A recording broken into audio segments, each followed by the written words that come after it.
एक चीज जो हम हमेशा बहुत क्लियरली अपने इन्वेस्टर्स को एडवाइस करते हैं वो ये है कि हमेशा एसआईपी के रूट से इन्वेस्ट करिए, because none of us know what the direction of the market is going to be. Yeah. You and I can actually talk about various macroeconomic factors, various local factors, but the fact remains, ना आपको पता है और ना ही मुझे पता है कि अगले 3-6 महीने में मार्केट 5 या 10% ऊपर जाने वाली है या 5 या 10% नीचे आने वाली है Yeah. इक्विटीज, बिकॉज 3 साल बहुत ही एक छोटा टाइम फ्रेम है इक्विटीज का रियल पोटेंशियल एक्सप्लॉइट करने के लिए. तो बिल्कुल मैं सहमत हूं आपसे. 5 साल bare minimum and the longer the better is the golden rule. तो देखिए, एक घर हम सबको चाहिए, लेकिन रियल एस्टेट में इन्वेस्ट करना बतौर second house, third house, that is not the right strategy. इसकी जगह आप इक्विटी मार्केट्स में डिसिप्लिन्ड वे से निवेश कीजिए. ओवर अ 20 ईयर और 30 year period the returns would be much better. Equity markets में एक और कहावत है कि जितना जल्दी जल्दी और फ्रीक्वेंटली आप अपनी इन्वेस्टमेंट्स को चेक करेंगे, उतना ही ज्यादा आपका टाइम पीरियड और टाइम होराइजन नैरो होता रहेगा. हमें टाइम होराइजन बढ़ाना है. हमें अपना निवेश 10, 15, 20 साल तक बनाए रखना है. और अगर हम बहुत जल्दी जल्दी जाके अपनी इन्वेस्टमेंट्स को चेक करेंगे, तो फिर कहीं ना कहीं हमारा भरोसा भी कम होगा, हमारा टाइम ड्यूरेशन भी निवेशक बने रहने का कम होगा. My friends from the insurance industry will hate me for saying this, but मैं ये बहुत स्पष्ट तरीके से कहना चाहता हूं कि यूलिप इज अ सब ऑप्टिमल प्रोडक्ट. यू सी, अगर आप कोई भी चीज खाते हैं उसमें चीनी और नमक दोनों एक साथ ज्यादा करके नहीं डालते हैं. बहुत कम ऐसे प्रिपरेशंस हैं जहां दोनों चीज एक साथ जाती हैं. उसी तरीके से आप इंश्योरेंस और सेविंग्स प्रोडक्ट को अगर मिक्स ना करें, तो ही वो आपके लिए मैं कह सकता हूं एक फायदे का सौदा बन सकता है. Learn from others experience. I learn from the experience of only one person, which is Warren Buffett. I think उनके जो पूरे जीवन का निचोड़ है, वो खाली एक ही है, और जिसको हम कह सकते हैं patience, patience and patience. Investors के अंदर धीरज और धैर्य का अभाव हो चुका है. Everybody wants to become rich very, very fast. I think that is a sure shot recipe to not create wealth.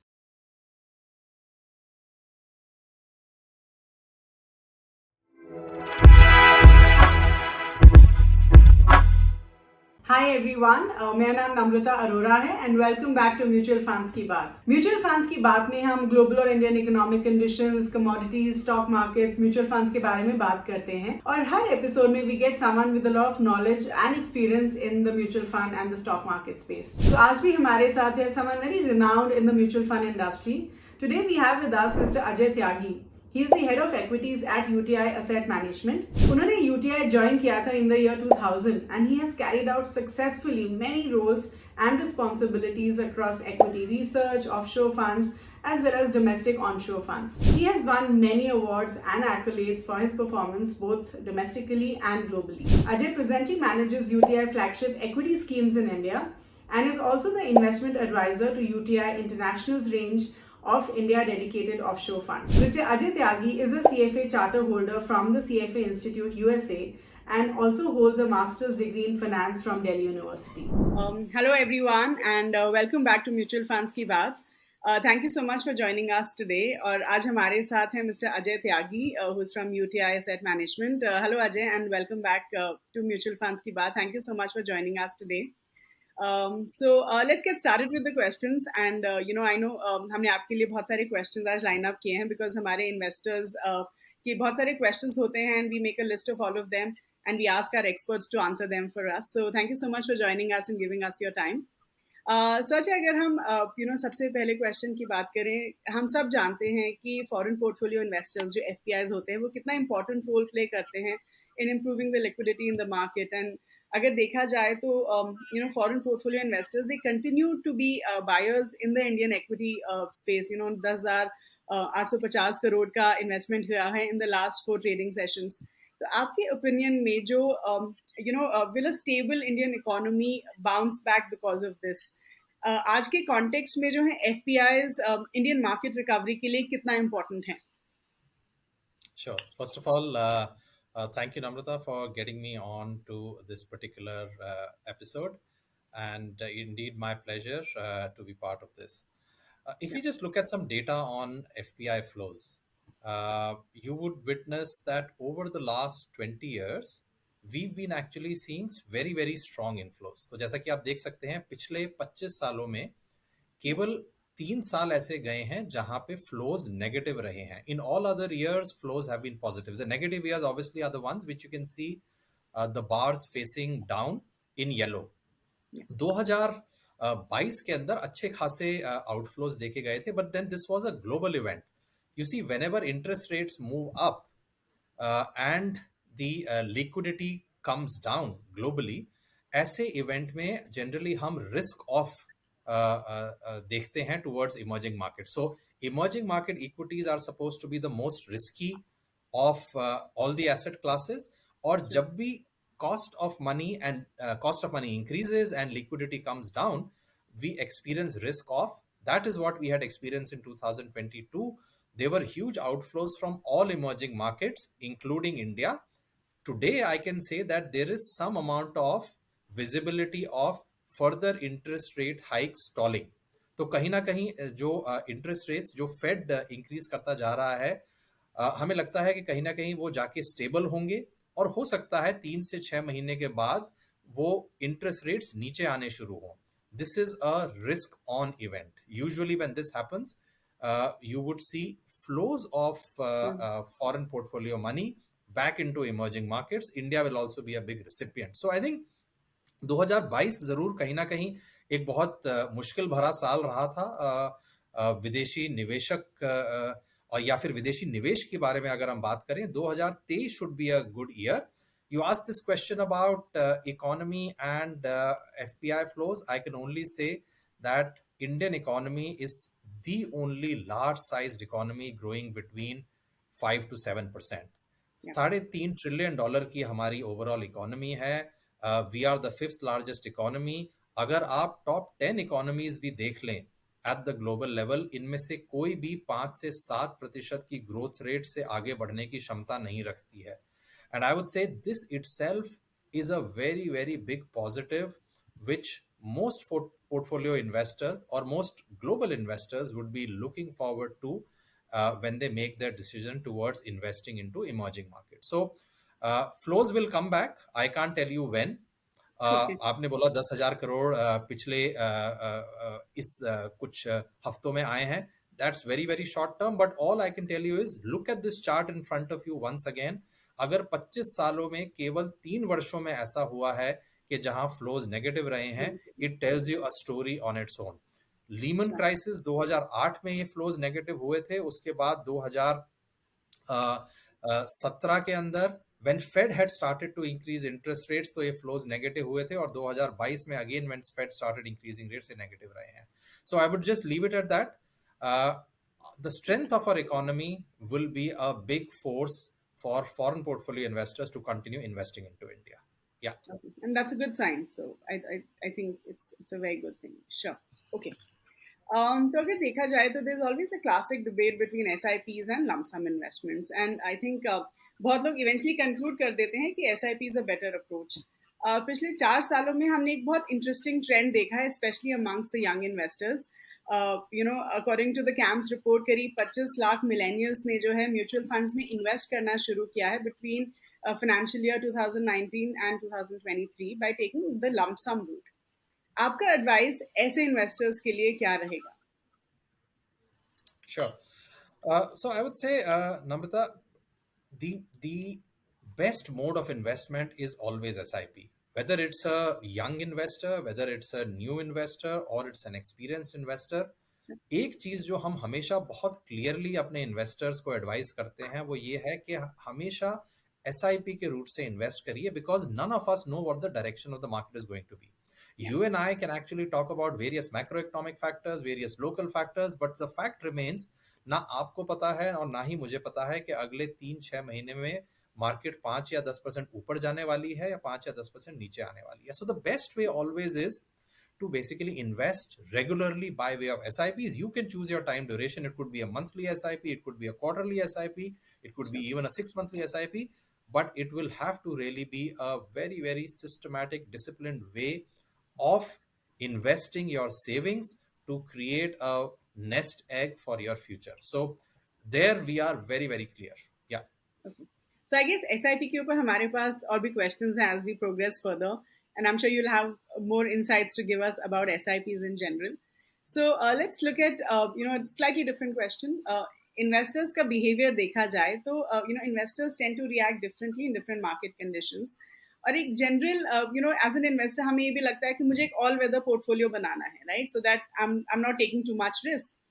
आपके ओपिनियन में what are some of the ways to protect one's equity portfolio, especially जब stock market नीचे गिर रहा होता है ना, and as an investor मैं स्ट्रेस्ड हो जाती हूँ, तो फिर ऐसा क्या कर सकते हैं जिससे कि हम अपने पोर्टफोलियो को प्रोटेक्ट कर पाए? I think that's an excellent question, Namrata. And I think if investors really understand this very well, they are already on the path towards creating big wealth for themselves. देखिए, सबसे मुश्किल की बात यह है कि जब मार्केट्स गिरते हैं उसी वक्त आपको ऐसा लगता है कि मेरी इन्वेस्टमेंट्स की वैल्यू नेगेटिव की तरफ जा रही है या मेरी इन्वेस्टमेंट्स की वैल्यू कम हो रही है. इस वक्त क्या मैं मार्केट से बाहर निकल जाऊं या फिर मैं अपनी SIP स्टॉप कर दूं. And I think that is the biggest blunder that most investors make. You almost have to think as if, there is your neighbor who is under distress and your neighbor is selling the house. The value of the house, to put a very round figure, is 1 crore. But because the neighbor is under distress, he is ready to sell you at 75 lakhs. Yeah. Now, if you have money in the bank and if you really feel that एक घर के साथ में अगर दूसरा घर भी हो जाए और वो घर मुझे 25% डिस्काउंट पे मिल रहा हो, I am sure most rational, and you have the money with you, most rational people will say this is the best time to buy. Exactly same concept equity markets में हमेशा बार बार देखा गया है. Markets reflect the ultimate long term potential of our Indian economy, लेकिन markets में near term events होते हैं. उन नियर टर्म इवेंट्स की वजह से लोगों की एक इमोशनल रिएक्शन होती है, because of which markets correct. उस दौर पे आपको हमेशा याद रखना है कि वही इंडियन इकोनॉमी जिसका वही पोटेंशियल 5 से 7% जैसे मैंने आपको बताया, वो इकोनॉमी और उसकी मार्केट आपको 5, 10, 15% सस्ते या डिस्काउंट पे मिल रही है. Therefore, never forget this rule that you would anyway, as a disciplined investor, create wealth if you continue with your SIPs. But especially these points when the markets are available cheap to you and you continue with your SIPs, you can make a even better return. The chart in front of you is actually a chart which takes you back 15 years. Each point on this chart is a 5-year SIP return of one of our funds called the UTI Flexi Cap Fund. The first data point is 2008. तो आप एक तरह से समझ सकते हैं कि 2008 में what was the 5-year SIP return, जिसका मतलब है कि हमने 2003 से 2008 जनवरी की रिटर्न ली है. That's the first data point. The last data point is let's say April 2023. इसका मतलब April 2018 से April 2023 की क्या रिटर्न है. The average of all of these data points, 5-year SIP returns at monthly interval is 14%. तो कहीं ना कहीं आप सोच सकते हैं कि देखिए UTI Flexi Cap Fund 14% के आसपास आपको 5-year रिटर्न्स देने का पोटेंशियल रखता है. अब इसमें मजे की बात यह है कि it was only 3 times in history, इतने लंबे टाइम इंटरवल में there was only 3 times that the 5-year SIP return became a negative number. And 2 of these times were during the financial crisis, जिसको आप लीमन क्राइसिस के नाम से भी जानते हैं, अक्टूबर 2008 और मार्च 2009. The third time period was during the pandemic, which is March 2020. These are the only 3 time periods in जिसमें 5-year SIP return negative गई. Average obviously 14% है. अब अगर मैं आपके सवाल पे डायरेक्टली आऊं कि इन्वेस्टर्स को कैसे वेल्थ प्रोटेक्ट करनी चाहिए, सबसे आसान चीज यही है, जब बुरा दौर चल रहा हो ये समझिए कि चीज डिस्काउंट पे मिल रही है, SIP मत रोकिए. क्योंकि अगर हम बात करें 2020 की, जब पेंडेमिक चल रहा था, मार्च 2020 में इस फंड का SIP return over a 5-year period गया -1%. अगर आपने एक ही साल इंतजार किया होता, आप SIPs करते रहते और आपने केवल एक साल इंतजार किया होता, मार्च 21 के अंदर the returns came as high as 19.5%. All you have to do is that just exercise patience. The biggest rule of investments is that keep looking 5 years, 10 years out and keep doing the same thing over and over again. Never break your SIP discipline. Yeah. And Ajay ji, I think the fact that आपने 5 साल के returns के बारे में आप बात कर रहे हैं, इसका मतलब ये भी है कि हमारे इन्वेस्टर्स को ये समझना चाहिए कि हम बोल रहे हैं कि जितना लंबे समय के लिए आप इन्वेस्ट करेंगे उतना आपके लिए बेहतर रहेगा. 5 साल should ideally be a bare minimum अगर आप flexi cap type of fund में इन्वेस्ट कर रहे हैं तो. Is that correct? Absolutely. I would say for all our funds, equity funds, for Equity all our funds. equity funds, you should really have a 5 year horizon. Anybody who's looking at less than 3 years, we don't even want them to come into equities because 3 साल बहुत ही एक छोटा time frame है equities का real potential exploit करने के लिए. तो बिल्कुल मैं सहमत हूं आपसे. 5 साल bare minimum and the longer the better is the golden rule. Sure. Yeah, I am completely with you on that. Okay. So I think देखा जाए तो एज इक्विटी इन्वेस्टर्स हमें बहुत रहता है कि चलो अभी थोड़ा प्रॉफिट हो गया तो बुक कर लेते हैं, या फिर लॉस हो गए तो लॉस को कट कर लेते हैं. And it's probably I don't know if it's a right behaviour और a wrong behaviour, and of course you will help us understand that. लेकिन आई थिंक हम अपने इक्विटी फंड्स को भी काफी टाइम स्टॉक्स के जैसे ट्रीट करते हैं, स्पेशली जब हम देखते हैं कि जो म्यूचुअल फंड स्कीम्स हैं they are listed and traded on the stock exchange. ETFs provide you real time NAVs, तो इसकी वजह से trading in equity funds has become possible. तो आपके ओपिनियन में क्या ये अप्रोच काम करता है, and if not why is it so? Namrata, बिल्कुल भी ये काम नहीं करता, बल्कि मैं बोलता हूं कि ये फायदे का सौदा नहीं है, ये घाटे का सौदा है. If people think that they can trade in mutual fund schemes and look at the last 6 months and last 1 year performance and then invest into such schemes, they will be thoroughly disappointed. You see, the data that's there on the next slide shows you exactly how investors behave. And देखिए, I joined UTI as an analyst in the year 2000. Let me tell you, over the last 23 years, this is what we have experienced every other year. Mm-hmm. On the one hand, left hand side is the return that our funds give to investors. Yeah. But the unfortunate point is, and I told you that UTI FlexiCap, for instance, on an average has given a 14% return over any 5 year period. That's the average return. So typically an investor holding a UTI FlexiCap fund for us over the long run definitely should have got 14%. But क्या हमारे सारे निवेशकों को UTI FlexiCap में 14% return मिला है? The answer is no. Some would have got 8, some would have got 10, some would have got 12. Very, very, very few would have got maybe 15 or 16. The problem is that whenever you have bad times, investors try to pull out. They either stop their SIPs or they pull out. And it is because of this behavior of theirs, क्योंकि वो losses बर्दाश्त नहीं कर पाते, क्योंकि 6 महीने की गिरावट बाजारों में या फंड में, या फिर fund not performing as good as the benchmark, उस 6 महीने या 12 महीने को देख के वो वहां से पैसा निकाल के किसी और फंड में जाते हैं. And it is because of this short term behaviour flipping between mutual funds that they are not even able to attain the return that the mutual fund scheme is giving. वो कहीं ना कहीं इस तलाश में है कि मैं अपने रिटर्न्स मैक्सिमाइज करूं, लेकिन मैक्सिमाइज करना तो बहुत दूर की बात है, वो उतने रिटर्न्स भी नहीं बना पा रहे जितनी की म्यूचुअल फंड स्कीम दे रही हैं. ताज्जुब की बात यह है कि this is not only a India specific problem.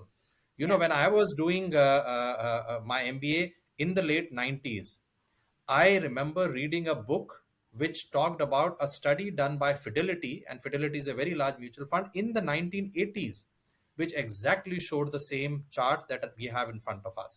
The typical American investor was not earning as much as the typical mutual fund in America was generating because of this urge, जो हमारे अंदर एक कहीं ना कहीं एक ऐसा हमारी फीलिंग रहती है कि भाई यहाँ से निकल के यहाँ पैसा डालते हैं, फिर वहां से निकल के कहीं और डालते हैं. मुझे लगता है कहीं ना कहीं investors will have to be more discipline. थोड़ा स्थिरता रहने की जरूरत है आपके निवेश के साथ. फ्लिप करना हानिकारक है. So which means investor behavior अगर देखा जाए तो चेंज नहीं हुआ है in the last few decades for that matter. बिल्कुल चेंज नहीं हुआ है. Okay. All right. So I think now there are, let's talk about different styles of investing. हम सब जानते हैं कि there are different styles of investing, and different styles of investing work differently in different market conditions. So there's growth style, there's value style, right? So as an investor, मुझे how do I decide कि मेरे लिए growth style funds better हैं या फिर value style funds better हैं? Should I have a combination of them? क्योंकि I think हम जितने भी investors से बात करते हैं, really very confused about which style of funds they should be picking for themselves. So if you can throw some light on that. Excellent, excellent. Your choice of questions is excellent, Namrata. And the slide coming up next basically just shows you that behavior. अगर हम पिछले करीबन 15-16 सालों की बात करें तो आपके सामने ये बिहेवियर है ग्रोथ वर्सेस वैल्यू का. बहुत अगर सरल तरीके से मैं आपको ये चार्ट समझाना चाहूं तो ये ब्लू में जो शेडेड एरिया है ये वो टाइम पीरियड है व्हेन क्वालिटी या ग्रोथ, और क्वालिटी और ग्रोथ को हम फिलहाल के लिए मान लेते हैं कि वो एक ही तरह का स्टाइल है. So the blue bars are when quality has done well, the yellow bars are when value has done well. और 2006 से हमारे पास ये दोनों इंडाइसेस अवेलेबल हैं, Nifty quality index and Nifty value index. और अगर हम 2006 से शुरुआत करें तो हम देखते हैं कि देखिए हर साल, 1.5 साल, 2 साल में ये mood off the market change होता रहता है. आप कभी भी किसी भी टाइम पीरियड को देख के ये नहीं कह सकते कि देखिए ये टाइम पीरियड कब बदलेगा, because the duration of each of these cycles is very very different. Sometimes it's only 6 months, sometimes it's 2 years, sometimes it's even 2.5 years. तो आप ये अनुमान नहीं लगा सकते, लेकिन इतना जरूर है कि mood off the market keeps changing. Now coming to your question, how should we approach this situation? I would say the best way to approach this situation is have a combination of value funds and growth funds, both. जिस तरह से हम बोलते हैं किसी निवेशक के portfolio में there should be an element of mid cap, there should be an element of large cap, there should be an element of flexi cap fund, उसी तरीके से मैं कहता हूं when you are making a fund selection, please try and incorporate both the value style and the growth style so that your portfolio witnesses the least amount of volatility. कहीं ना कहीं जो मैं कहना चाह रहा हूं उसके अंदर इम्प्लाइड ये है कि हम में से कोई भी ट्रेंड्स को नहीं समझ पाएगा और हम में से कोई भी ये नहीं कर पाएगा कि देखिए अब वैल्यू से निकल के ग्रोथ में जाता हूं क्योंकि ग्रोथ का समय आने वाला है. और कुछ सालों के बाद मैं ग्रोथ से निकल के वैल्यू में आ जाऊंगा. जब हम हिस्टोरिकल डेटा देखते हैं तो ये लगता है कि बहुत आसान है, but in real time this is impossible. कहीं ना कहीं जो पिछली स्लाइड हमने देखी थी कि इन्वेस्टर उतना रिटर्न भी नहीं जोड़ पाते हैं जितने की उनकी म्यूचुअल फंड स्कीम दे पा रही है. अगर आप अपना पोर्टफोलियो ग्रोथ से वैल्यू, वैल्यू से वापस ग्रोथ करने की कोशिश भी करेंगे, you will again fall into that same trap. तो इससे अच्छा जरूर है कि आप जब फंड्स का चुनाव कर रहे हैं तो कहीं अच्छा खासा मिक्स रखिए. Take a few funds which are following the growth style, take a few funds which are following the value style. This will reduce the overall volatility in the portfolio.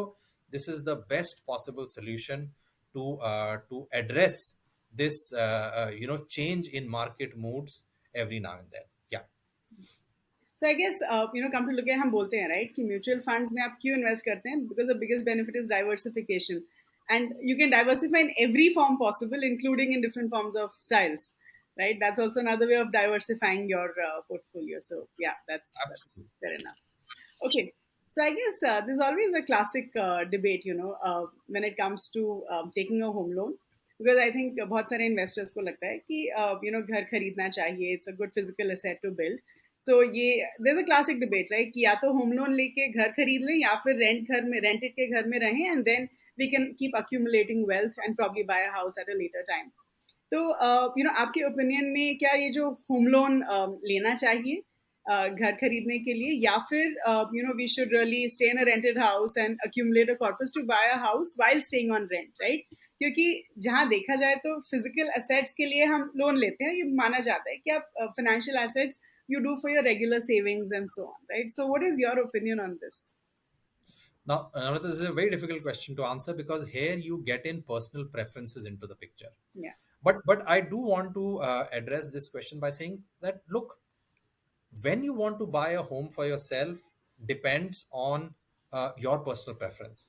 I certainly want to say that each one of us should have a home because that is what gives you memories for life. That's what gives you memories of staying with your parents, of staying with your kids when you were young, and obviously kids move on. But so therefore you can't keep moving from one house to the other every 3 or 5 years. I'm assuming if you're in a rented house, you obviously won't be able to stay in the same rented house forever. So we all need a home because that's where memories get built. Yes, I do want to advise investors that please don't jump into buying a home when you are 25 years of age or 30 years of age. Just like I don't want to tell people that, look, you buy a home only when you're retired and you're 60 years of age. The truth is somewhere in the middle, and that's where the personal preference comes in. But I do want to stretch this argument a little further. And I just want to very clearly say there was a time when people used to have the second house and the third house because real estate was doing very well. So there was the first house, which was their home. But then people felt that, look, real estate is giving such great returns, and let me have a second house, a third house, and so on. That is utterly foolish. You see the data of the last 100 years in the global markets and data of the last 30 years in the Indian market very clearly proves that equity is that asset class जहाँ पे maximum returns आती हैं. Real estate is an asset class which gives you good returns but nowhere close to equity. तो देखिए, एक घर हम सबको चाहिए, लेकिन रियल एस्टेट में इन्वेस्ट करना बतौर second house, third house, that is not the right strategy. इसके जगह आप इक्विटी मार्केट्स में डिसिप्लिन्ड वे से निवेश कीजिए. ओवर अ 20 year और 30 year period the returns would be much better. या So I agree that this is a very personal choice, but is there any thumb rule कि मतलब आप अगर 30s में हैं या 40s में हैं तब खरीदिए तो बेटर होगा? Like, is there any thumb rule or it's just personal preference?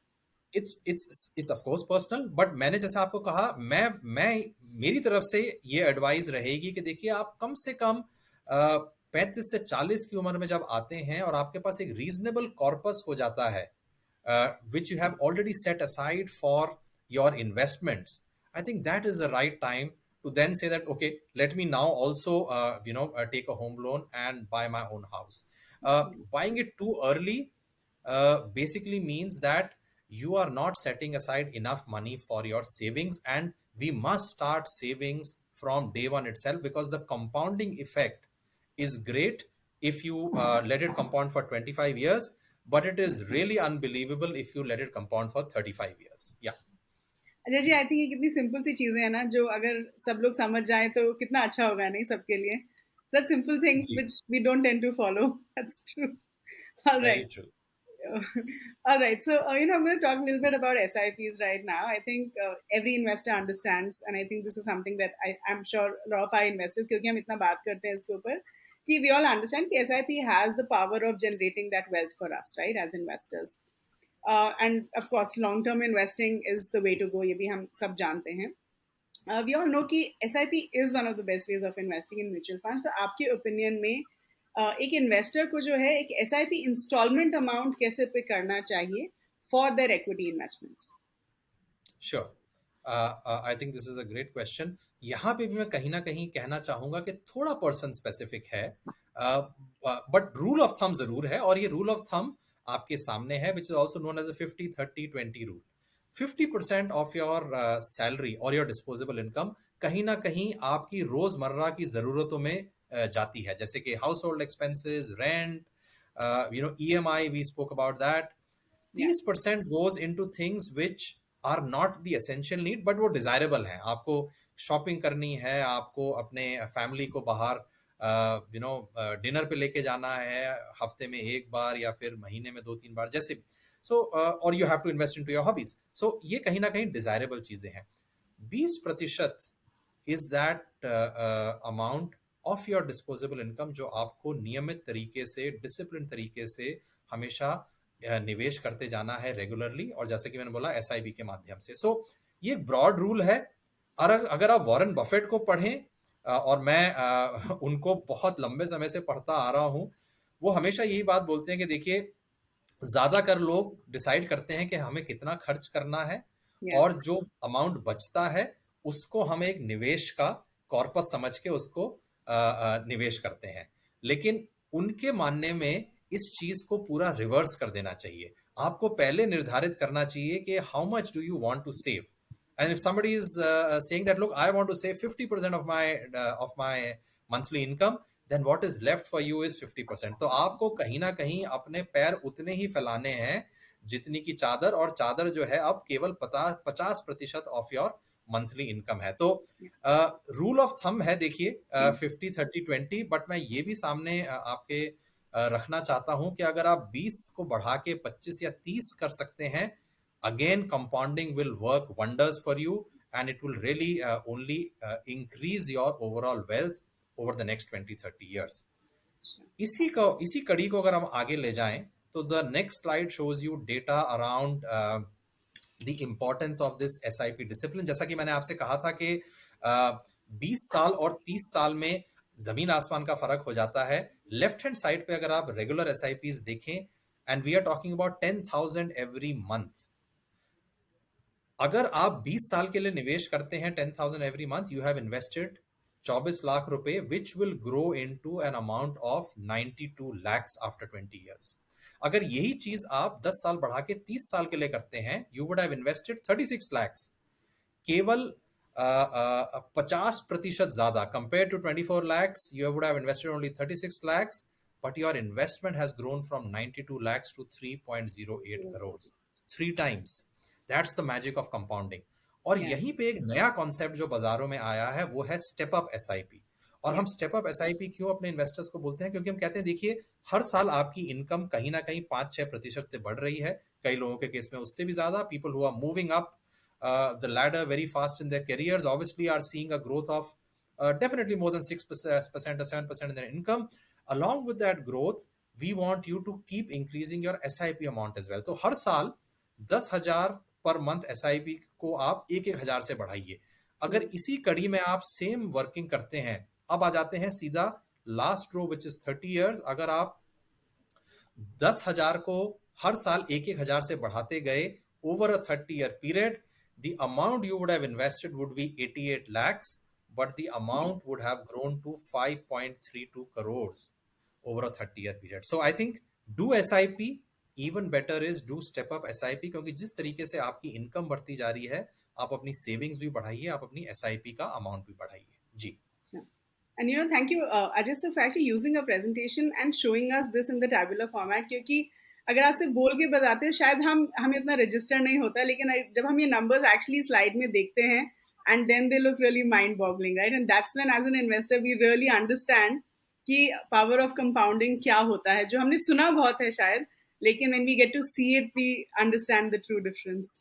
So yeah, so thank you so much for that. Okay, so I guess one of the other things which a lot of investors talk about, and how do we really select a good mutual fund scheme for ourselves? And I think आज के time में हमारे investors जो हैं बहुत they believe in a lot of research, right? तो as investors हम काफी research करके ही अपने investments select करते हैं, अपने fund select करते हैं। So one of the ways of selecting mutual funds is to look at the fact sheet। वो एक बहुत important document होता है for all of us as investors to really understand कि एक म्यूचुअल फंड हमें सेलेक्ट करना चाहिए नहीं करना चाहिए। लेकिन एक फैक्ट शीट में इतना सारा इंफॉर्मेशन होता है कि I think it's a little confusing for us as well, right? तो can you just give us दो simple tips that we should keep in mind while we are looking at a fact sheet? वो कौन सा high level basic information हमें देखना चाहिए जो हमारे लिए बहुत है, क्योंकि वो बहुत टेक्निकल डॉक्यूमेंट है, शायद सारे इन्वेस्टर्स को उतना समझ में ना आए, राइट? तो अगर जो हाई लेवल देखना चाहिए वो क्या होना चाहिए? And how frequently are these fact sheets released, and where do we find them? तो अगर आप ये basic information हमारे investors के लिए बता पाए on fact sheets। I'll cover the last question first। Sure. Finding the fact sheet is a very very easy thing। Her mutual fund की वेबसाइट पे उनकी फैक्ट शीट्स अपडेट होती हैं, and they get updated on a monthly interval. तो आप हर month उनको respective mutual fund की website पे जाके देख सकते हैं, डाउनलोड कर सकते हैं। क्या मैं चाहूंगा कि हमारे निवेशक हर मंथ फैक्ट शीट देखें? बिल्कुल नहीं। मैं चाहूंगा कि वो 3 महीने में एक बार, नहीं तो 6 महीने में एक बार उस फैक्ट शीट्स को देखें। बिकॉज देखिए, इक्विटी मार्केट्स में एक और कहावत है कि जितना जल्दी जल्दी और फ्रीक्वेंटली आप अपनी इन्वेस्टमेंट्स को चेक करेंगे, उतना ही ज्यादा आपका टाइम पीरियड और टाइम होराइजन नैरो होता रहेगा। हमें टाइम होराइजन बढ़ाना है, हमें अपना निवेश 10, 15, 20 साल तक बनाए रखना है। और अगर हम बहुत जल्दी जल्दी जाके अपनी इन्वेस्टमेंट्स को चेक करेंगे, तो फिर कहीं ना कहीं हमारा भरोसा भी कम होगा, हमारा टाइम ड्यूरेशन भी निवेशक बने रहने का कम होगा। So therefore don't check your fact sheets very often. Your first part of the question was कि फैक्ट शीट्स में देखें क्या। देखिए, हमने कहीं ना कहीं आपके कुछ पहले प्रश्नों में ये पक्ष सामने रखा था कि निवेशक उतना नहीं कमा पाता जितना कि म्यूचुअल फंड्स डिलीवर करते हैं, क्योंकि निवेशक एक से दूसरे, दूसरे से तीसरे में जंप करता है, और ये कहीं ना कहीं हानिकारक है टुवर्ड्स मेकिंग स्ट्रॉन्ग रिटर्न्स। वही चीज जो एक म्यूचुअल फंड इन्वेस्टर के लिए एप्लीकेबल है, वो एक म्यूचुअल फंड मैनेजर के लिए भी एप्लीकेबल है। अगर म्यूचुअल फंड मैनेजर आज आईटी सेक्टर में निवेश करता है, 3 महीने बाद देखता है कि आईटी के अंदर कुछ कमजोरी आ रही है क्योंकि यूएस में रिसेशन आ रहा है, मैं आईटी से निकल के बैंकिंग में जाता हूं, उसके बाद बैंकिंग में जाके देखता है 6 महीने के बाद कि कहीं ना कहीं मुझे लग रहा है क्रेडिट ग्रोथ कम होने वाली है, अब मैं बैंकिंग से निकल के मेटल्स में जाता हूं, he or she will not be able to get the returns that the Correct. market is providing you. That's the second level of, what should I say, sequence of events जो निवेशकों की return कम करते हैं. Yeah. क्योंकि mutual fund manager अपने आप jump करने की कोशिश कर रहा है, एक से दूसरे सेक्टर, दूसरे से तीसरे sector. He is not able to earn the return which the benchmark is providing you. And therefore what do you check in the fact sheet? The conviction of the mutual fund manager, his ability to hold on to his top bets for a long period of time. अगर आप देख रहे हैं अपना fact sheet और उसमें देख रहे हैं कि देखिए 6 महीने पहले जो फंड का पोर्टफोलियो था वो बहुत अलग था इन कंपैरिजन टू जो आज है, आप समझ लीजिए कि म्यूचुअल फंड का आपका जो मैनेजर है, he or she is lacking the conviction, he is jumping is never ever good for creating great returns. So जो चीज इन्वेस्टर के लिए एप्लीकेबल है वही चीज म्यूचुअल फंड मैनेजर के लिए भी एप्लीकेबल है. Try and find a fund which is very stable in its outlook, which is not changing positions very very frequently. अगर बहुत, जैसा आपने बोला, बहुत सारी चीजें हैं फैक्ट शीट में देखने के लिए, अगर आप बहुत सरल उसको रखना चाहते हैं, please try and see the conviction and the stability of the fund manager and the stability of the portfolio. और मैं कहता हूं 70 से 80% चीजें खाली इस चीज को देख के कवर हो जाएंगी. जी. Okay. Fair enough. मतलब कि that is very important in terms of consistency of the portfolio. Okay. Okay. Correct. I'm sure our the viewers would understand that. Okay. Fair enough. So I think my next question is very interesting क्योंकि ये again is something that we get asked a lot, right, when we deal with all these investors. And the question generally is कि आप mutual funds के बारे में बात कर रहे हैं, which is fair. Mutual funds अच्छे प्रोडक्ट्स हैं, लेकिन इंश्योरेंस भी अच्छा माना जाता है. And come to look at it, बहुत सारे इन्वेस्टर्स को लगता है कि insurance is an investment product. हम उनको जितना भी बोले कि रिस्क का प्रोडक्ट होता है, but is consider to be an investment product, right? तो उसमें when we look at ULIP, the unit linked insurance policies, which is a very famous product amongst investors. And a lot of investors ask us this question कि एक mutual fund में invest करने की बजाय अगर हम यूलिप में invest करते हैं तो हमें इंश्योरेंस बेनिफिट भी मिल रहा है और पैसा भी बढ़ रहा है because of the structure of the product. तो फिर हमें म्यूचुअल फंड में क्यों इन्वेस्ट करना चाहिए, हम यूलिप क्यों नहीं ले लेते हैं, right? So please help us understand as investors, right? क्या यूलिप अच्छा होता है, क्या म्यूचुअल फंड्स अच्छे होते हैं? तो हमारा सही अप्रोच क्या होना चाहिए when we are dealing with these two products, right? So is it a good approach to have these two specialities mixed, risk cover and investments in one product? बिल्कुल भी नहीं Namrata ji. And I would say that my friends from the insurance industry will hate me for saying this, but मैं ये बहुत स्पष्ट तरीके से कहना चाहता हूं कि यूलिप इज अ सब ऑप्टिमल प्रोडक्ट. यू सी, अगर आप कोई भी चीज खाते हैं उसमें चीनी और नमक दोनों एक साथ ज्यादा करके नहीं डालते हैं. बहुत कम ऐसे प्रिपरेशंस हैं जहां दोनों चीज एक साथ जाती हैं. उसी तरीके से आप इंश्योरेंस और सेविंग्स प्रोडक्ट को अगर मिक्स ना करें तो ही वो आपके लिए मैं कह सकता हूं एक फायदे का सौदा बन सकता है. देखिए, इंडिया के अंदर यूलिप्स कहीं ना कहीं बहुत पॉपुलर प्रोडक्ट हुए हैं, बट हिंदुस्तान एक बहुत ही यूनिक मार्केट है इस संदर्भ में जहां पे ULIPs are popular. Usually in most other developed markets insurance is treated very very differently from savings. Now, why do we need insurance? Because we need to insure our lives against any eventuality. So yes, I want all of our viewers to definitely have an insurance. I want them to have this very simple product in insurance which is called term insurance. Term insurance के mortality premiums IRDA के द्वारा निर्धारित किए गए हैं, वो websites पे available हैं. And it is the best way to insure anyone's life against an unforeseen event. But once that is done, the job is over. Then you just keep paying your insurance premium every year, and if you want to increase the insurance amount, please do that. Sure. But you see, when it comes to savings, by buying a ULIP, you are getting into a suboptimal product, because if you look at the expense ratio and charges of ULIP, they are extremely high compared to a mutual fund product. और अगर वैसे भी आप बात करें returns की, तो I would say the returns of mutual fund schemes have been proven to be on an average much better than ULIP even before the impact of expenses. और अगर आप एक्सपेंसेस को सामने ले आए तब तो मैं कहता हूं कि जमीन आसमान का फर्क है। सो कहीं ना कहीं please don't mix, by term plan for yourself, for your savings to grow your savings to create huge wealth for yourself, buy mutual fund. This is how globally mature markets have evolved.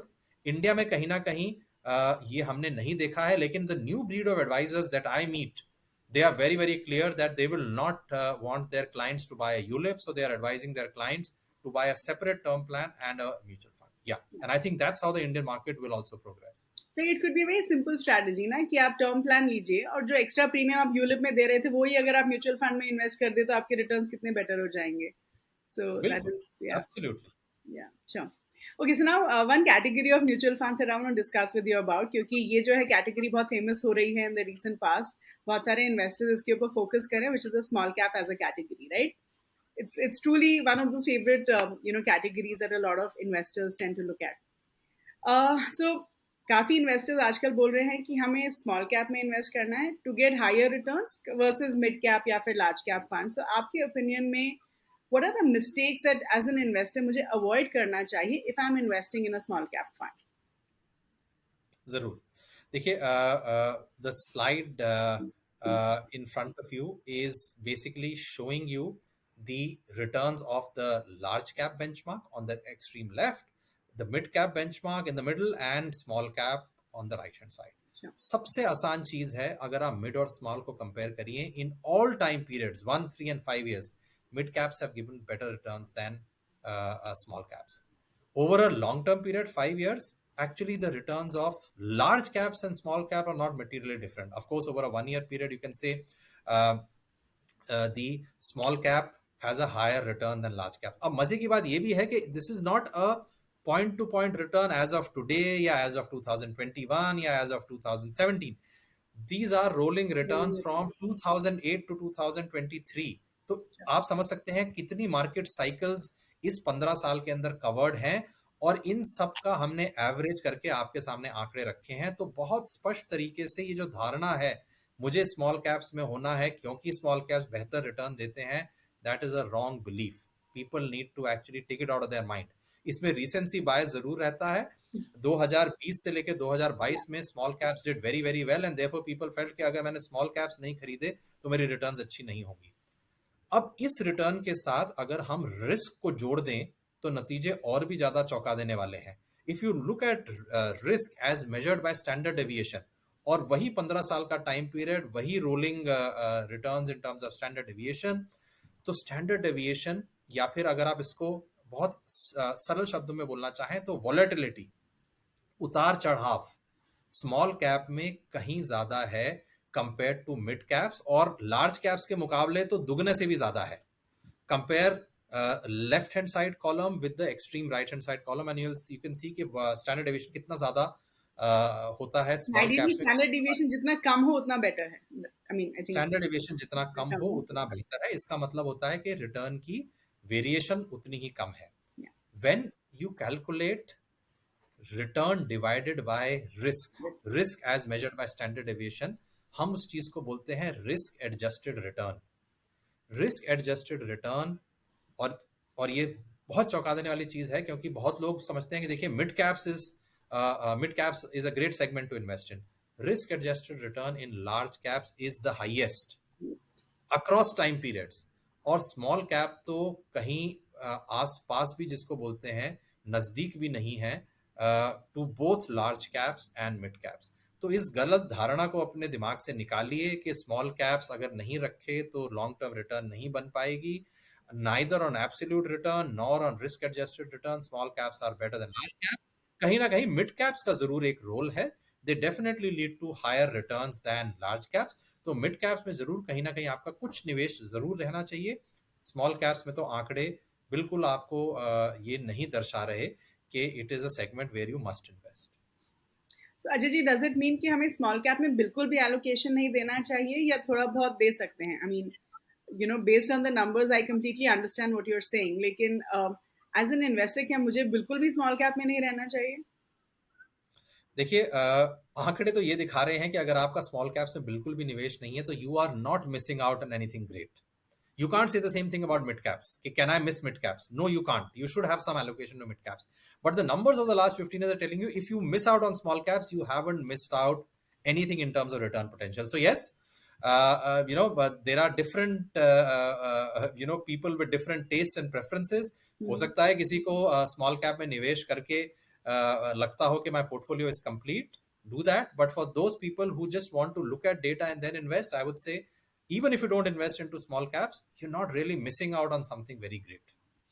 Okay. Fair enough. All right. Okay. Ajay ji, I think the next question is on a specific category of mutual fund. बहुत सारे mutual fund categories हैं, and I think they're very exciting ones as well. किसी को हम core portfolio में डाल देते हैं, किसी को हम satellite portfolio में डाल देते हैं. One of those categories is factor-based mutual funds. तो पहले हमारे इन्वेस्टर्स के लिए आप थोड़ा ये बताइए कि ये फैक्टर बेस्ड म्यूचुअल फंड्स वो होते क्या हैं, right? It's a relatively new category, I am guessing. तो ये होता क्या है, and do they hold merit for a first time investor? तो अगर मैं अभी अपना इन्वेस्टमेंट शुरू कर रही हूँ, क्या मुझे फैक्टर बेस्ड म्यूचुअल फंड्स में इन्वेस्ट करना चाहिए? Sure, I think that's a very good question. सबसे पहले मैं आपके प्रश्न का जो दूसरा भाग था उसका उत्तर देता हूँ. If I am a new investor, should I look at factor-based investing? Absolutely no. If you are a new investor, please enter into a diversified fund and stay there for a very long period of time. As you gain comfort in equity markets, as you gain conviction, as your wealth increases, then look at what are the other things where you can invest. So, शुरुआती दौर में factor based investing में निवेश करना बिल्कुल भी जरूरी नहीं है, बल्कि मैं बोलूंगा कि आप ऐसे थीम से अलग ही रहिए, डाइवर्सिफाइड फंड्स में निवेश कीजिए. Now the first part of your question was what is factor based investing. देखिए मार्केट के अंदर अलग अलग तरीके के थीम्स चलते हैं. जैसे हमने आपको क्वालिटी के बारे में और वैल्यू के बारे में पिछली एक स्लाइड में दिखाया था. So theme could be value, a theme could be quality, the theme could be momentum, theme could be small size, हमने स्मॉल कैप के बारे में बोला. Theme could be low volatility, जैसा कि हमने बताया स्टैंडर्ड डेविएशन एक इस चीज का मैं कहता हूं बैरोमीटर होता है कि आपकी वोलेटिलिटी कितनी है, और अगर स्टैंडर्ड डेविएशन कम है मतलब वोलेटिलिटी कम है. तो आप अपना निवेश मार्केट के अंदर अलग अलग थीम्स के हिसाब से कर सकते हैं. क्या ये जरूरी है? मैं कहता हूं अगर आप एक डाइवर्सिफाइड फंड में हैं तो बिल्कुल जरूरी नहीं है कि आप थीमेटिक में भी इन्वेस्ट करें. लेकिन मैं वापस से आऊंगा इस बात पे कि देखिए निवेशकों के अलग अलग इंटरेस्ट प्रेफरेंसेस होते हैं. कई निवेशक बोलते हैं कि देखिए मेरे को कुछ पोर्टफोलियो में अपने पोर्टफोलियो में 5% या 10% किसी अलग ही एक थीम में डालना है. उसकी वजह से आजकल फाइनेंशियल मार्केट्स के अंदर थीम बेस्ड इन्वेस्टिंग चल रही है. जैसा कि मैंने स्मॉल कैप के बारे में बोला, you can have some allocation into these factor based investing, but limit that only to 5 to 10%. The core of the portfolio should really be a diversified fund.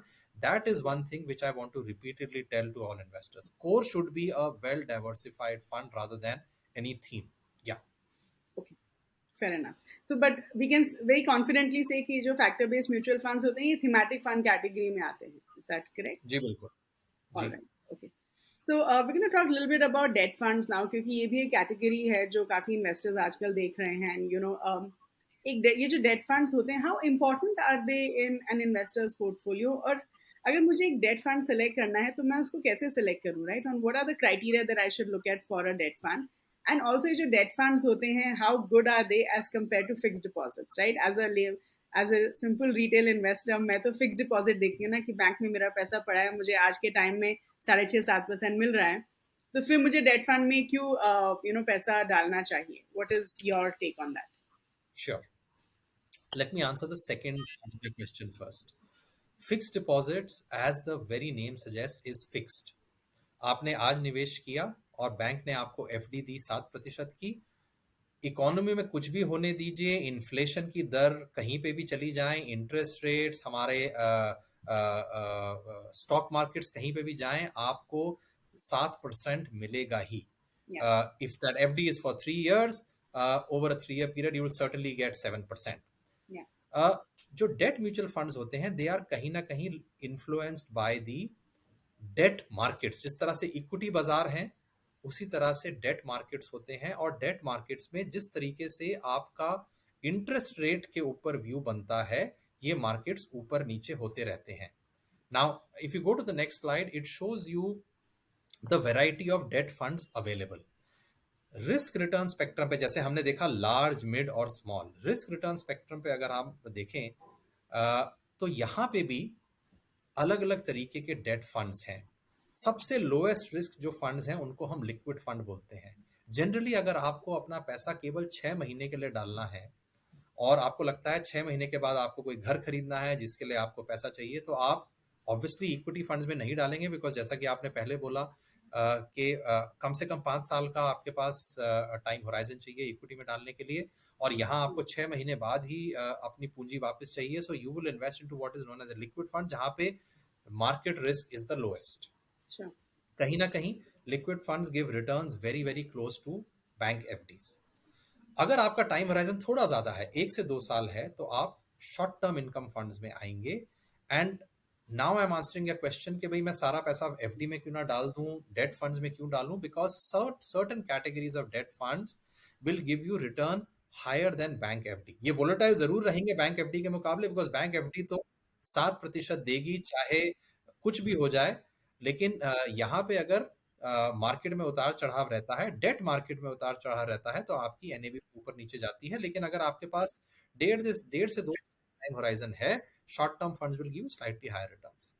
Guild funds are funds जो government of India securities में निवेश करते हैं। यहाँ पे return short term fund से भी ज्यादा होती है, लेकिन आपकी समय सीमा कम से कम 2 से 3 साल होनी चाहिए। बॉन्ड फंड्स आपके गवर्नमेंट ऑफ इंडिया सिक्योरिटीज के अलावा bond issued by large companies में भी निवेश करते हैं, जैसे कि टाटा सन्स ने कुछ बॉन्ड इशू किया, रिलायंस ने बॉन्ड इशू किया, हिंडाल्को ने बॉन्ड इशू किया, एंड सो ऑन। जो लास्ट कैटेगरी है credit funds, they only invest into corporate bonds. ये गवर्नमेंट ऑफ इंडिया सिक्योरिटीज में बिल्कुल निवेश नहीं करते हैं। इसके लिए हम हमेशा बोलते हैं कि आपकी समय सीमा कम से कम 3 साल होनी चाहिए, 3 से 4 साल बल्कि होनी चाहिए। बट इनमें रिटर्न्स डेफिनेटली बॉन्ड फंड्स और गवर्नमेंट ऑफ इंडिया फंड से ज्यादा आते हैं। तो देखिए, एक पूरा आप कह सकते हैं कि स्पेक्ट्रम है। 1 साल से कम के लिए पैसा निवेश करना है, लिक्विड फंड में डालिए। 1 से 2 साल निवेश करना है, शॉर्ट टर्म फंड में डालिए। 2 से 4 साल के लिए इन्वेस्ट करना है तो गिल्ड फंड्स, बॉन्ड फंड्स या क्रेडिट फंड्स में डालिए। लिक्विड फंड को छोड़ के बाकी सारी कैटेगरीज में you can get returns better than bank FD. इसलिए आप बैंक एफडी, आप समझ सकते हैं कि डेट फंड्स जो हैं वो एक बैंक एफडी के मुकाबले एक अच्छा विकल्प हो सकता है। जी। Okay. Fair enough. Ajay ji, I think अगर देखा जाए तो gold as an asset class भी बहुत एक्साइटिंग होता है बहुत सारे इन्वेस्टर्स के लिए, right? And we always say कि हमेशा थोड़ा एलोकेशन गोल्ड में होना चाहिए, considering gold and equities are negatively correlated, तो एक अच्छा हेज बनता है against equity, right?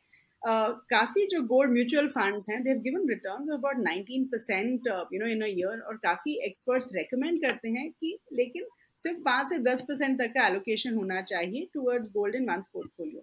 So my question is, अगर गोल्ड अच्छा रिटर्न्स दे रहा है तो why 5 to 10%? Why not a slightly higher allocation? And gold as an asset class हमारे पोर्टफोलियो में हम कैसे स्ट्रक्चर कर सकते हैं? Sure. If we move to the next slide, it basically shows you the performance of gold over the long run, and of course, comparing it with equities and also, let's say, bonds. Yeah.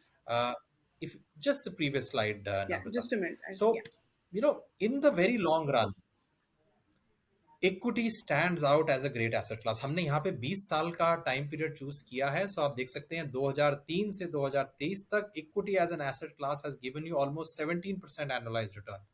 आपकी पूंजी 24 गुना आगे बढ़ी है। In the same time period, gold has given 12%. Now, 12% is not a bad return. It's a very, very good return. हम bank FDs की बात करते हैं 6, 6.5, 7%. Yeah. Gold has given 12%, definitely better than bank FD.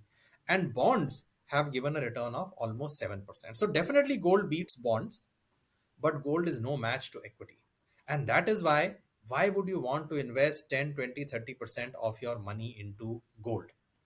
If you come to the next slide, you would see that there are many years when actually gold has given better returns than even equity. So अगर आप इस data को सामने समझना चाहते हैं तो मैं बोलूँगा 2004 से लेके 2023 तक का ये डेटा है। सबसे ऊपर है इक्विटी रिटर्न्स, बीच में है बॉन्ड और आखिर में है gold.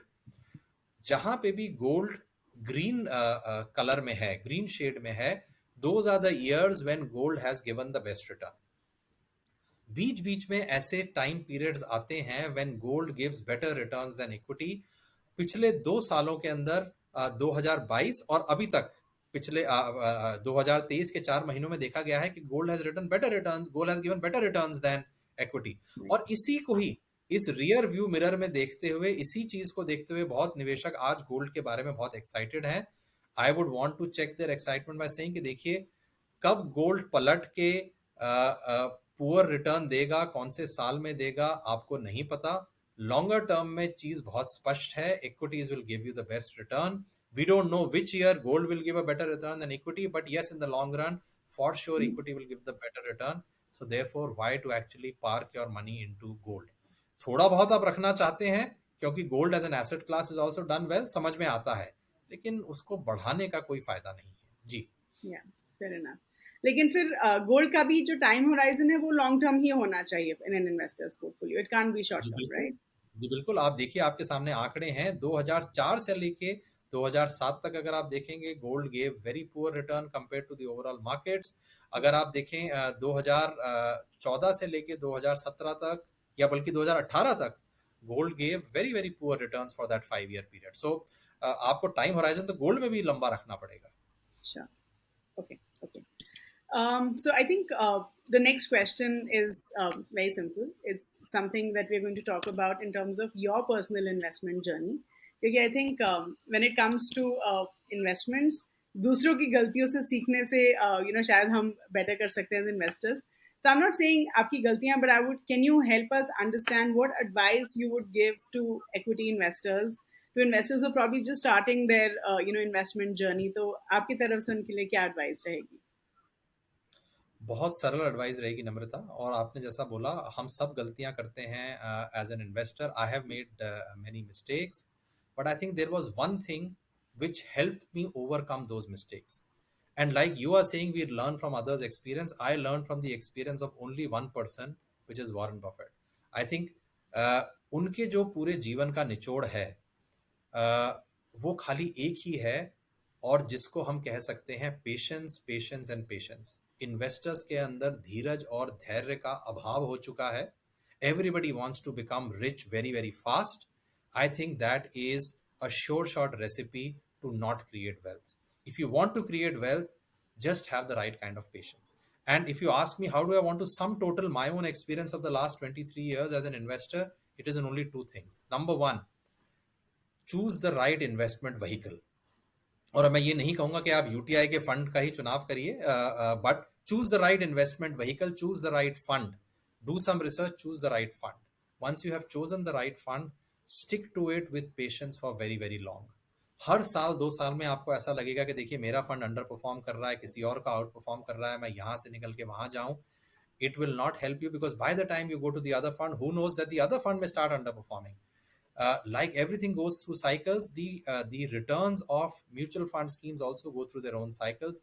Stick to it with patience for the long run. Select some 6 or 7 mutual fund schemes. Don't put all eggs in one basket, but then stick with them for the long run. Market से, बाजारों से अगर आपको पैसा कमाना है, you will have to stick with your investment vehicles with patience for the very long run. It can create wonders. And what seem to be mistakes, they all get covered up very very comprehensively अगर आप अपना time duration बढ़ाते रहिए. आपको लगेगा कि देखिए मैंने क्या मिस्टेक करी, मैंने यहाँ पैसा डाल दिया. थोड़ा और उसके साथ धीरज रखिए, थोड़ा और पेशेंस रखिए, and you will realise it wasn't even a mistake after all. So only two golden things: try and invest very very early into the right asset class. I think equity is the right asset class for the long run. Please be patient. Let me assure you, no matter how simplistically I put it in front of you, patience is in short supply. What will separate a great investor from a not so great investor will be only one thing. We spend too much of time कौन सा best fund है, कौन सी best stock है, उससे कहीं ज्यादा important है जो भी पकड़ा उसको कितने समय के लिए पकड़ के रखा. That will create huge amount of wealth. If people can understand that, I would say this is the most underappreciated quality for investors. Yeah. Sure. Thank you so much. And I'm sure, like I was said, initially as well, कि ये बहुत ही छोटी छोटी learnings होती हैं, बहुत simple सी चीज़ें होती हैं. अगर हम implement कर लें तो शायद हमारी life में बहुत ज़्यादा impact हो सकता है. So just the last question, Ajay ji, which we ask everyone, some book recommendations, क्योंकि हमारे viewers जो हैं हमेशा हमसे पूछते हैं कि हम कौन सी book पढ़ें, तो हम अपने सारे experts से पूछते हैं कि please tell us some good book recommendations for our investors. Great. So on the next slide, you see 3 books in front of you. The one in the middle is The Professor of Warren Buffett. He was a person called Benjamin Graham. There is only a period of 2 years when Warren Buffett came out of his hometown in Omaha, and that is because he came to New York because he wanted to attend the classes of Benjamin Graham, and he was heavily influenced by the writings of Benjamin Graham. So he's he's also known as the father of modern day investing. He wrote this book sometime in the 1930s or 40s. It's called The Intelligent Investor. On the left-hand side is the book, which is my all-time favorite, which is called Common Stocks and Uncommon Profits, written by a person called Philip Fisher. He is the person who influenced Warren Buffett in the later part of his life, in the 1970s and 80s, because Warren Buffett पहले ज़्यादा करके investment करते थे towards anything which was cheap. Philip Fisher ने अपनी book में समझाया, don't go for anything which is cheap, go for something which is durable, which can last many decades, where your investment can multiply and grow. और 70s के बाद अगर आप देखेंगे वॉरेन बफेट की पूरा का पूरा निवेश करने का तरीका बदला. ही स्टार्टेड बाइंग बिजनेसेस जिनको वो 20-30 साल पकड़ के बैठ सकते हैं patiently. That is what Philip Fisher has taught the world. The third book is what I consider, or who I consider to be the best mutual fund investor of all times. He is the guy called Peter Lynch. He used to manage a Fidelity fund between 1977 to 1990. He took voluntary retirement in 1990, but he still is considered to be one of the best mutual fund managers ever. He's written a very simple book called Beating the Street. So तीनों बहुत सरल किताबें हैं. मैं समझता हूँ अगर investors इनको पढ़ सकें, एंड मोर इम्पोर्टेंटली इनमें जो लेसन्स हैं उनको जो है अपनी ओवरऑल इन्वेस्टमेंट का पार्ट बना सकें डिसिप्लिन तरीके के साथ, then I would say investment will become a very fruitful exercise. Ji. Sure. Thank you so much, Ajay ji. Had a great time conversing with you, and thank you so much for all the learnings that you've given us. I'm sure हमारे जो viewers हैं उनको आज आपकी सारी बातें सुन के बहुत अच्छा लगा होगा, and I'm sure they learned a lot out of this. So thank you so much for your time, and hope to see you soon. Thank you. Namrata, thank you very much for your choice of questions. I think they covered the entire spectrum. So I just enjoyed answering all your questions, and I hope our viewers would also find this useful. So sure. Thank you very much. Thank you so much.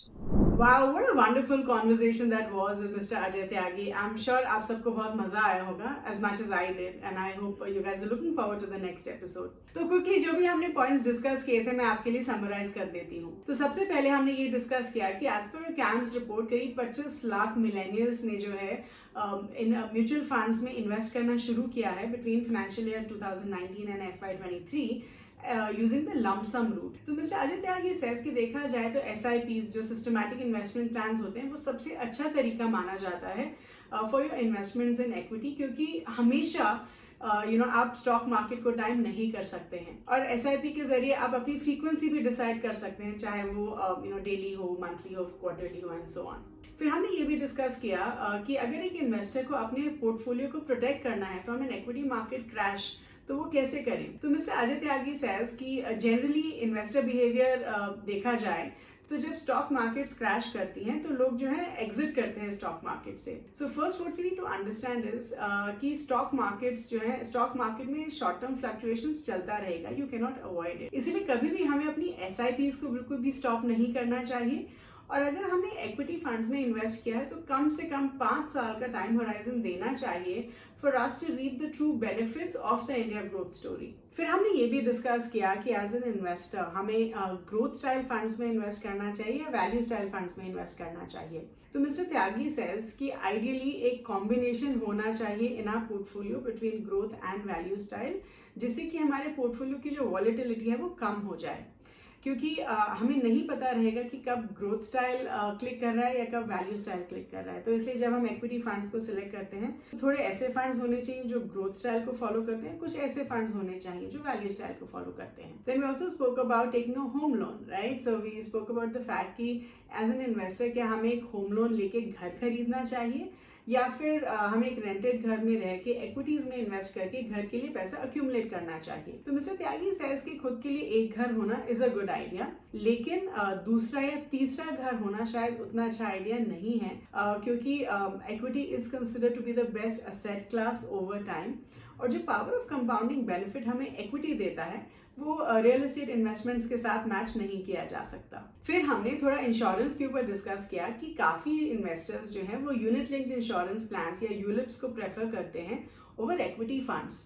तो mister Tyagi says कि जो unit linked insurance plans होते हैं वो एक optimum financial product नहीं माने जाते, क्योंकि वो सेविंग्स और इंश्योरेंस को कंबाइन कर रहे हैं। आइडियली स्पीकिंग जब हम एक लाइफ इंश्योरेंस पॉलिसी लेते हैं तो हम मोर्टेलिटी कवर के लिए लेते हैं। तो इसलिए as an investor you better off taking a simple term insurance plan, क्योंकि टर्म इंश्योरेंस प्लान्स में जो है आपका मोर्टेलिटी कवर काफी अच्छा रहता है एट लो प्रीमियम्स।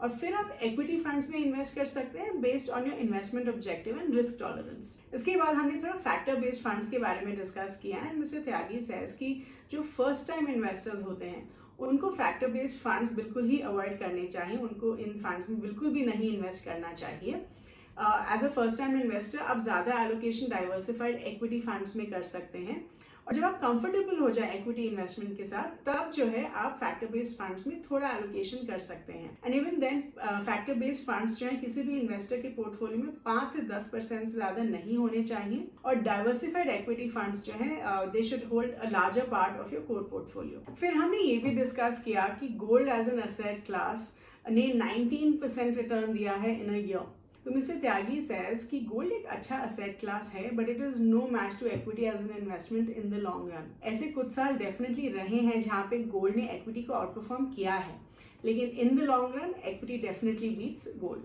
फिर हमने मिस्टर त्यागी से उनकी कुछ लर्निंग्स के बारे में पूछा in the equity space. And mister Tyagi says कि सबसे पहले एज एन इन्वेस्टर आपको सही असेट क्लास चुनना चाहिए और सही इन्वेस्टमेंट व्हीकल चुनना चाहिए।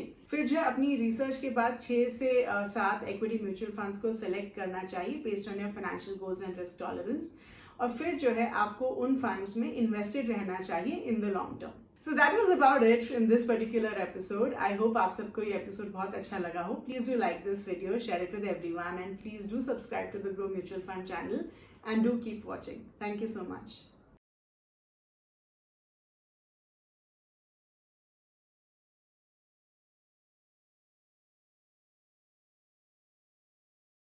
Mutual fund investments are subject to market risks. Read all scheme-related documents carefully.